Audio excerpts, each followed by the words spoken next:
Pertama yang harus diaktifkan dalam diri kita adalah malaikat munkar nakir. Itu step awal. Apa sih tugasnya munkar nakir? Munkar dan nakir adalah malaikat yang bertanya di dalam kubur. Mana kuburan? Nih kubur. Siapa yang terkubur? Ya dirimu, jiwamu. Jiwa itu harus kenal pada Allah dan Rasulnya. Makanya ditanya, siapa Allahmu, siapa Rasulmu? Yang satu ditanya munkar, yang satu ditanya nakir. Di sini. Ada nggak yang nanya? Ada nggak nanya? Itu segitu gede suaranya kalian nggak pernah denger. Karena kalian itu sudah miskonsepsi tentang itu. Karena kita tahunya munkar dan nakir itu nanti katanya di kuburan. Begitu kata dikubur udah mati ditanya malaikat, siapa Tuhanmu? Siapa Rasulmu? Gitu. Gak ada kerjaan. Orang-orang mati ditanya-tanya. Yang hidup aja ditanya belum tentu bisa jawab. Ya kalian gak pakai mikir kan? Karena gak pakai mikir. Yang kayak gitu ya dianggap keyakinan.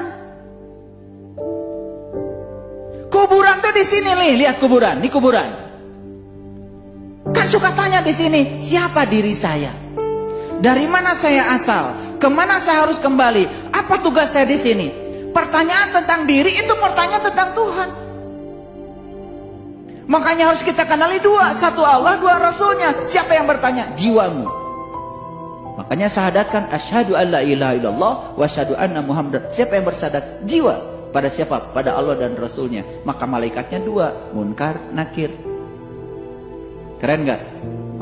Nah kalau sudah bisa menimbulkan pertanyaan dari munkar dan nakir di sini,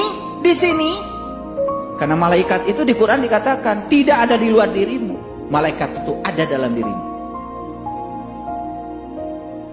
Nah setelah munkar dan nakir, kan ada pertanyaan dalam diri, saya ingin tahu sejatinya diri saya. Leluhur kita di tanah Jawa sudah bilang, kalau kamu ingin tahu siapa sejatinya diri kamu, kamu harus kembali ke rahim ibu. Harus belajar mati sakjeroning urip. Kalau di Quran surat An-Nisa dikatakan, bunuhlah dirimu, keluar dari kampung. Berarti malaikat siapa? Ijrail. Pencabut apa? Pencabut nyawa.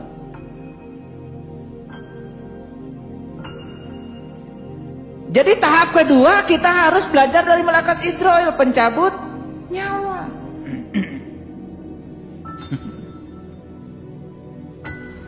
Ngerti maksud saya? Awas, bukan pencabut nyawa mati beneran. Kalau mati itu nggak usah dibicarakan lagi. Quran tidak cerita mati itu. Quran cerita mati selagi hidup. Makanya kullu nafsin zaikatul maut. Setiap yang bernyawa harus merasakan rasanya mati. Merasakan rasanya mati kudu hirup. Merasakan rasanya mati itu kalau pada saat kita masih hidup. Orang mati tidak bisa merasakan mati. Yang bisa merasakan mati itu orang hidup. Mikir. Gitu aja nggak pakai mikir. Kullu nafsin zaikatul maut. Setiap yang bernyawa pasti mati. Gak usah ada Qurannya. Parah kayak Kullu nafsin zaikatul maut itu pesan spiritualnya, setiap yang bernyawa harus merasakan rasanya mati. Merasakan masanya mati ketika masih hidup. Maka Rasul memerintahkan mut anta qabla mut. Belajar mati ketika kau masih hidup. Disitulah perlu bantuan Ijrail. Berikutnya apa kalau sudah dapat Ijrail? Ya? Ya Israfil. Bagian niup apa? Sangkakala. Tahu sangkakala di mana? Ya di sini. Makanya orang belajar spiritual pasti memberdayakan nafas. Menyadari napas masuk, menyadari napas keluar. Betul apa tidak? Malaikatnya di situ tinggal kok. Di sini. Bagian niup sangkakala. Begitu ditiup sangkakala, kiamat. Bangkit. Bangun. Bukan hancur. Paham? Semuanya di sini. Semuanya ada di sini. Kemana wae tuh?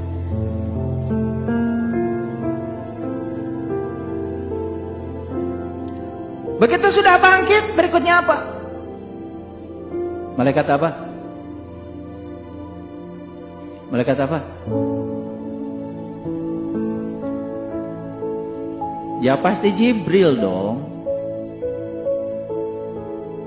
Menyampaikan apa? Menyampaikan pengertian, menyampaikan intuisi. Makanya yang sudah tajam tahu-tahu ngerti. Pinter tanpa belajar, cerdas tanpa berlatih. Tahu-tahu ngerti. Tahu-tahu ngerti. Gitu. Paham?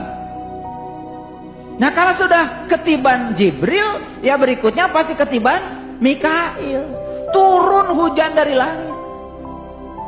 Pembawa rezeki.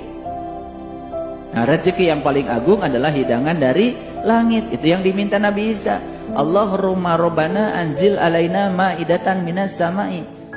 Taquluna id. Ya Allah, turunkan hidangan dari langitmu. Yang turunnya hidangan itu merupakan hidangan bagi hari raya bagi kami. Keren banget itu di Quran. Di Quran itu cerita barokah yang turun dari alam tinggi yang disebut dengan hidangan dari langit. Langit mencerminkan alam-alam tinggi, alam malakut, alam jabarut. Itulah dikenalkan oleh Jibril. Jibril dekat dengan Mikail, turun hujan. Hujannya bukan hujan air, tapi hujan adalah hujan ma'ul hayat. Hujan nur ala nur dari langit rohani kita. Sudah jiwa kita menjadi merdeka. Makanya terakhir tinggal berkenalan dengan Raqib. Semuanya baik ternyata, tidak ada yang buruk. Karena baik dan buruk itu adalah penilaian kita. Siapa yang sudah menemukan kebaikan di dalam, semua yang di luar baik-baik saja. Maka puncaknya jadi ridwan, ridho. Jadilah surga.